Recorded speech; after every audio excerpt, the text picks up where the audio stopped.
स्वागत है आप सभी का और मैं हूं आपके साथ हिमांशु उपाध्याय और इस वक्त हम मौजूद हैं मोड़पन के वार्ड नंबर 181 में और हमारे साथ मौजूद हैं आम आदमी पार्टी से सशक्त उम्मीदवार अशोक कुमार गुप्ता जी। तो आज चर्चा करते हैं इनसे कुछ अहम मुद्दों पर और जानते हैं इनकी राय। और आपको बता दें कि 4 दिसंबर को एमसीडी के चुनाव का जो है ऐलान हो चुका है। 4 दिसंबर को ये ऐलान हो चुका है कि चुनाव होने हैं और इसी के साथ साथ सभी पार्टियों ने अब चुनावी मैदान में उतरकर जंग शुरू कर दी है। तो सर सबसे पहले तो स्वागत है आपका हमारे चैनल में। आपका भी बहुत बहुत स्वागत है। सर कैसी चल रही है आपकी तैयारी, आपसे ये जानना चाहेंगे पहले। देखो, वार्ड के अंदर हमारी तैयारी बहुत अच्छी चल रही है। इससे पहले भी हम समाज से जुड़े हुए हैं। मैं आरडब्ल्यू से चेयरमैन भी रह चुका हूँ 2015 से 2020 तक। इसलिए लोग मुझे अच्छी तरह से पहचानते भी हैं, जानते भी हैं और लोगों से सुबह शाम का मिलना मेरा रहता ही है।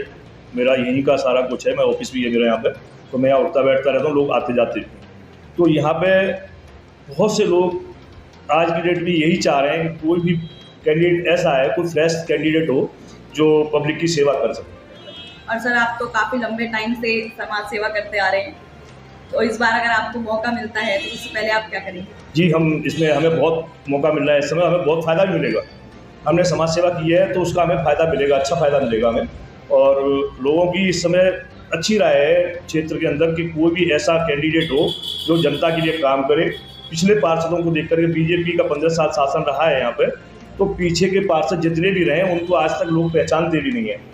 पहले बीजेपी से रहे थे यहाँ पे क्या नाम है, टिमसी कसाना जी थी पहले, और उसके बाद लोहिया जी आए। तो लोहिया जी को आजकल कोई जानता भी नहीं है यहाँ पे। महेश लोहिया जी को यहाँ पे अपने क्षेत्र में कोई पहचानता भी नहीं है। एक बार आए थे इलेक्शन के टाइम पर, उसके बाद से कोई नहीं आता इधर। तो सभी लोग जानते हैं कि हमारे क्षेत्र का, हमारे वार्ड का, हमारे मोहल्ले का कोई भी व्यक्ति अगर इलेक्शन लड़ता है तो हम पूरा उसका साथ देंगे, पूरा समर्थन करेंगे। 10 साल से आप आम आदमी पार्टी से जुड़े हैं। उत्तराखंड डोगरा में आपने कैंपिंग भी करी है, तो आखिरकार आपको 2 बार आपने चुनावी मैदान में उतर के कोशिश भी करी है आम आदमी पार्टी से टिकट मांगने की, तो कहाँ ऐसी कमी रह गई कि आम आदमी पार्टी की तरफ से आपको टिकट मिली?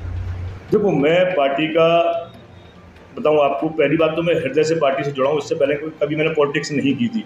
जब से आम आदमी पार्टी का निर्माण हुआ है, जब से मैंने देखा कि सीएम अरविंद केजरीवाल जी की सोच के या उनकी आइडियोलॉजी को देख करके मैं राजनीति में आया हूँ और मैंने केवल यही सोचा था कि मैं जनता की सेवा करूँगा। बाकी मेरी फाइटिंग वाली बात है तो क्षेत्र को देखते हुए मैंने ये भी सोचा चलो मैं इलेक्शन लड़ूंगा तो लोगों की सेवा कर पाऊँगा, क्योंकि राजनीति जब ही कर सकते हैं जब उसमें कुछ राजनीति का हमारे को वो होगा हमारे पास।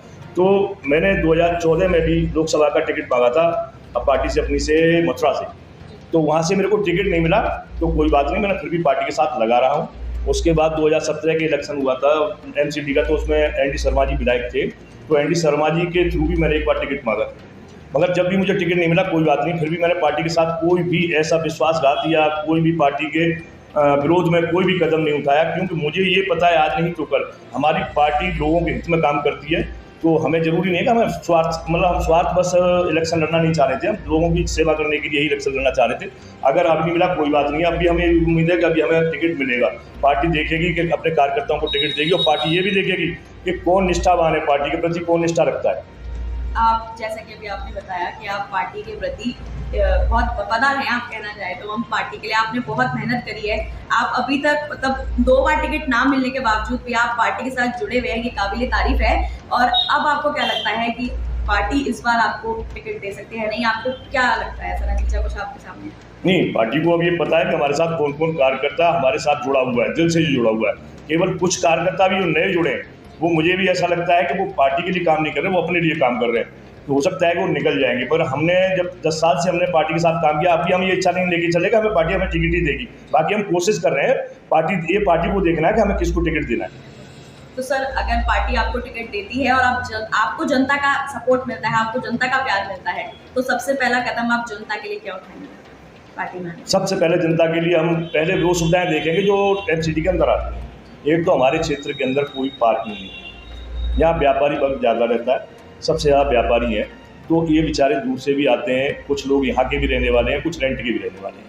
अब वो आते हैं तो अपनी गाड़ियों को यहाँ से मतलब ये समझ लो इस एरिया से बाहर ही कहीं खड़ी करनी पड़ती है उनको। हमारे क्षेत्र के अंदर पार्किंग की बहुत बड़ी समस्या है।